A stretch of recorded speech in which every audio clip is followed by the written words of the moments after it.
Halo, assalamualaikum warahmatullahi wabarakatuh.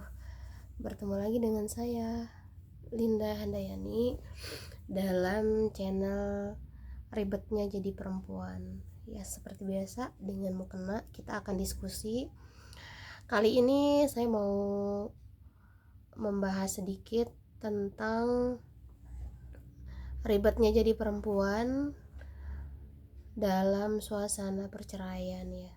Jadi ada dua isu dalam uh, berita yang hit saat ini, yaitu ada seorang perempuan bercadar yang mengalami perceraian akibat perselingkuhan suaminya. Di satu sisi, kenapa sih gitu ya, akan muncul pertanyaan, kenapa sih seorang suami bisa melakukan perselingkuhan padahal istrinya cantik gitu. Nah, di sisi lain, kenapa sih perempuan itu harus declare di depan umum pada saat press conference untuk melepas cadarnya? Itu kan pertanyaan yang lain lagi dan menarik untuk dibahas. Pertama, mengenai perselingkuhan, sebetulnya saya juga nggak terlalu mengerti tentang teori dari sisi keagamaan ya. Di psikologi juga tidak mengerti. Hanya mungkin ada seorang psikolog yang menyebutkan sebuah perasaan itu dia tidak akan bertahan kalau tidak dirawat gitu. Apakah si suaminya merawat perasaannya? Itu kan pertanyaan yang seharusnya dijawab oleh keluarga tersebut gitu ya. Dan Anies Mata menyebutkan bahwa cinta adalah kata kerja gitu. Oleh sebab itu representasinya adalah kerja-kerja kita gitu untuk mempertahankan cinta tersebut.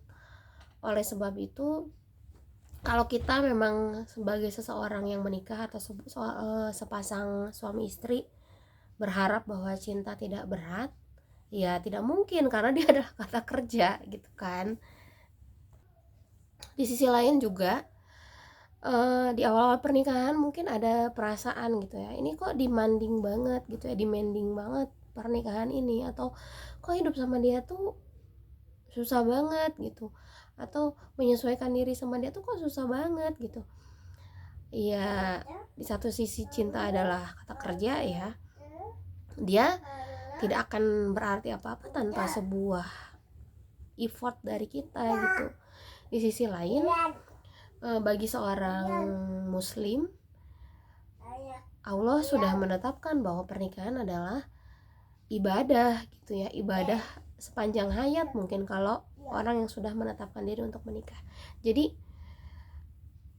keberuntungan sebetulnya bagi kita seorang muslim yang memutuskan untuk menikah, apapun yang dikerjakan untuk mempertahankan pernikahan ya nilainya ibadah gitu. Jadi lelah itu kalau misalnya diniatkan untuk Allah gitu, dan kelelahan itu akan diberi imbalan pahala gitu oleh Allah. Jadi kalau kita masih melaksanakan pernikahan ini sebagai sesuatu yang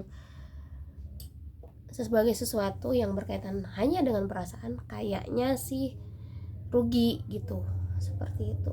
Jadi kalau frame berpikirnya antara suami dan istri, pernikahan adalah sebuah kata kerja, adalah sebuah ibadah yang digunakan untuk merawat cinta, dan cinta adalah kata kerja, berarti kerja-kerja yang dilakukan untuk merawat cinta tersebut pasti tidak akan melelahkan karena memang bentuk dari sebuah ibadah gitu.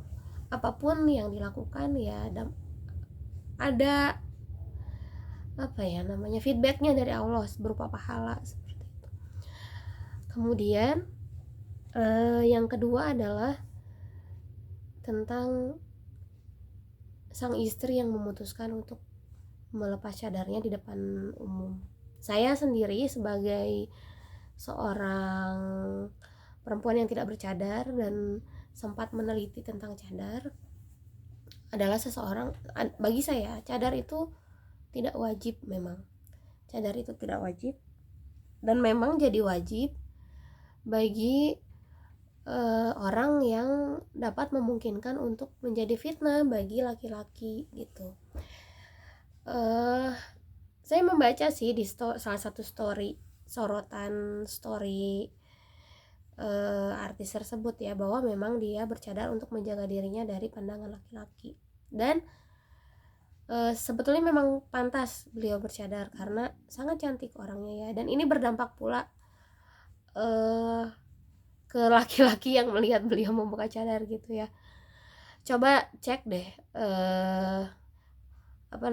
komen-komen di press conference yang memperlihatkan bahwa beliau itu membuka cadar.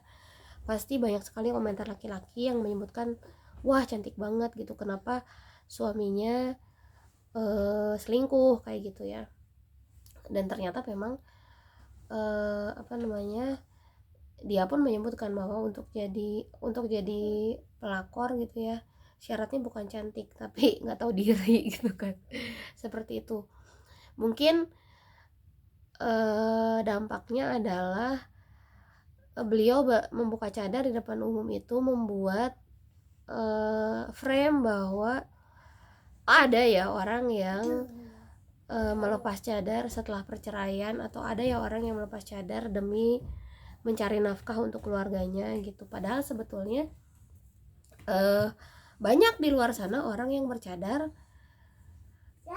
tapi masih bisa gitu ya mendapatkan rezeki dari Allah, dan Allah pun tidak akan membuat orang yang bercadar itu tidak mendapatkan rezeki darinya, atau membuat cadar menjadi penghambat seseorang untuk mendapatkan rezeki gitu ya dari Allah.